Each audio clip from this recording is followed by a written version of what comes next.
அன்பு சொந்தங்களே, உங்கள் அனைவருக்கும் என்னுடைய வணக்கத்தை தெரிவித்துக் கொள்கின்றேன். இன்னைக்கு என்ஃபோர்ஸ்மெண்ட் டைரக்டரேட் அவங்களுடைய செய்தி குறிப்பை நாம் எல்லாரும் பார்த்தோம். குறிப்பாக டாஸ்மார்க் நிறுவனம், அதற்கு சாராயம் கொடுக்கக்கூடிய சாராய ஆலைகள், பாட்டிலிங் நிறுவனம் எல்லாம் இணைந்து கிட்டத்தட்ட 1000 கோடி ரூபாய்க்கு மேல ஊழல் செய்திருக்கின்றார்கள். அந்த பணம் எல்லாம் அரசியல் லாபத்திற்காக திராவிட முன்னேற்ற கழகத்திற்கு போயிருப்பதை நாம படிக்கிறோம், பார்க்கிறோம், கேட்டோம். அன்பு சொந்தங்களே, நம்ம கடந்த 10 நாட்களாகவே திமுக எதற்காக பல பிரச்சனைகளை எடுத்தாங்க, இன்னைக்கு எதற்காக ரூபாய் நோட்டு பிரச்சனை எடுத்தாங்க, எல்லாமே தெளிவா தெரியும். இந்த பிரச்சனையிலிருந்து திசை திருப்புவதற்காக ஒரு டெல்லியில, சத்தீஸ்கர்ல நடந்த லிக்கர் ஊழலை விட சென்னை, தமிழகத்தில் நடந்திருக்கக்கூடிய டாஸ்மார்க் ஊழல் மிகப்பெரிய அளவு. செந்தில் பாலாஜி அமைச்சர் கைது செய்யப்பட்ட பொழுது என்ன நடந்துச்சுன்னு யோசிச்சு பாருங்க. நள்ளிரவுல முதலமைச்சர், நள்ளிரவுல துணை முதலமைச்சர் போய் பார்த்து கூடவே இருந்து சொகுசாக அரசு மருத்துவமனையில இருந்து தனியார் மருத்துவமனை கூட்டிட்டு போய் சொகுசாக வைத்துக் கொள்ளணும். அதன் பிறகு அரசே போராடுறாங்க விடுவிக்கணும். அதை தாண்டியும் 1 ஆண்டு காலம் சிறையிலிருந்து வந்த பிறகு அமைச்சர் பதவி அப்படியே பாதுகாத்து செந்தில் பாலாஜிக்கு அப்படியே கொடுக்கிறாங்க. அதிலிருந்தே நமக்கு தெரியும் இந்த சாராயத்துறை திராவிட முன்னேற்ற கழகத்துக்கு எந்த அளவுக்கு முக்கியம்ங்கிறது நமக்கு தெரியும். இன்னைக்கு இந்த இடி இன்வெஸ்டிகேஷன் அவங்க ரைடுக்கு பிறகு நமக்கு தெரிய வந்திருப்பது என்னன்னா, தமிழ்நாட்டில் பல இடத்துல லஞ்ச ஒழிப்புத்துறை அவங்க போடப்பட்ட எஃப்ஐஆர் அடிப்படையில் இடி அவங்க இன்வெஸ்டிகேஷன் பண்ணியிருக்கிறாங்க. ஒரு குவார்டர் பாட்டிலுக்கு 10 ரூபாயிலிருந்து 30 ரூபாய் அதிகமா பணம் வாங்கியிருக்கிறாங்க.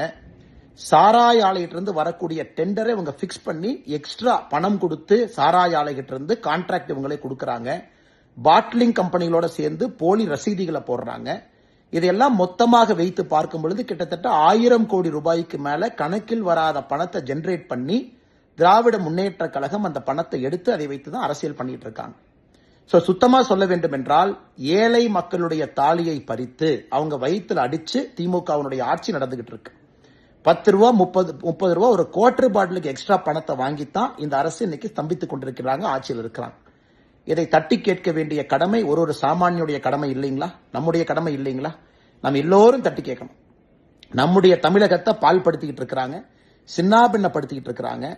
ஒரு சாராய அமைச்சர், முதலமைச்சர், துணை முதலமைச்சர் கூட்டுச்சதியாக வைத்து டாஸ்மார்க்க வச்சு வரக்கூடிய பணத்துல திராவிட முன்னேற்ற கழகத்தினுடைய ஆட்சி அதை நம்பிதான் இருக்கு. 2026 தேர்தலும் டாஸ்மார்க் நம்பிதான் இருக்கு. இதையெல்லாம் நாம் தட்டி கேட்கணும். தமிழ்நாட்டை காப்பாத்தணுங்க, மதுவினுடைய கோரப்பிடியிலிருந்து காப்பாற்றணும், லஞ்சத்து பிடியிலிருந்து காப்பாற்றணும். அதனால்தான் பாரதிய ஜனதா கட்சி உங்களை நாங்கள் அழைக்கிறோம். பொதுமக்களை, அன்பு சொந்தங்களை, சகோதர சகோதரிகளை, பெரியோர்களை, தாய்மார்களை வர்ற திங்கட்கிழமை அன்னைக்கு 17ஆம் தேதி காலையில 11 மணிக்கு டாஸ்மார்க்கினுடைய தலைமை அலுவலகம் எக்மோர்ல தாளமுத்து நடராஜன் ரோட்ல இருக்கு. அதை முற்றுகை செய்யறோம். டாஸ்மார்க்கை முற்றுகை செய்வது மட்டும் இல்லாம தொடர்ச்சியாக அந்த போராட்டத்திற்கு பிறகு தமிழ்நாட்டில் இருக்கக்கூடிய ஒரு டாஸ்மார்க் கடையும் முற்றுகை செய்ய போறோம். அரசு பதில் சொல்லணும், தப்பு செஞ்சவங்க உள்ள போகணும்.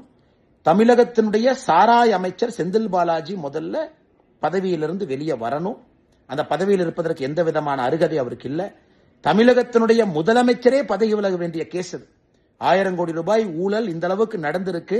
இவ்வளவு கஷ்டப்பட்டு அவரை காப்பாத்தி இருக்காரு, உள்ள உட்கார வச்சிருக்காருன்னா தமிழகத்தினுடைய முதலமைச்சரே பதவி விலக வேண்டிய ஒரு சப்ஜெக்ட் இது. அதனால் அன்பு சொந்தங்களே, பாரதிய ஜனதா கட்சியினுடைய போராட்டத்தில் நீங்கள் பங்கு பெற வேண்டும் என்று அன்போடு உங்களை அழைக்கிறோம்.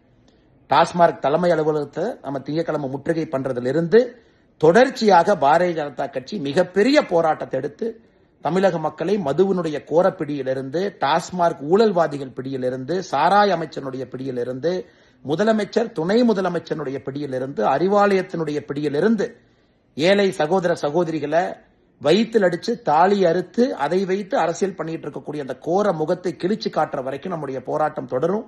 அதனால் உங்கள்கிட்ட என்னுடைய அன்பான வேண்டுகோள், எல்லாரும் 17ஆம் தேதி இந்த போராட்டத்தில் சென்னையில எக்மோர்ல பங்கேறுங்க. ஒரு பெரிய புரட்சி ஏற்படுத்தி தமிழகத்தை அந்த கோரப்பிடியிலிருந்து வெளியே கொண்டு வருவோம். நன்றி.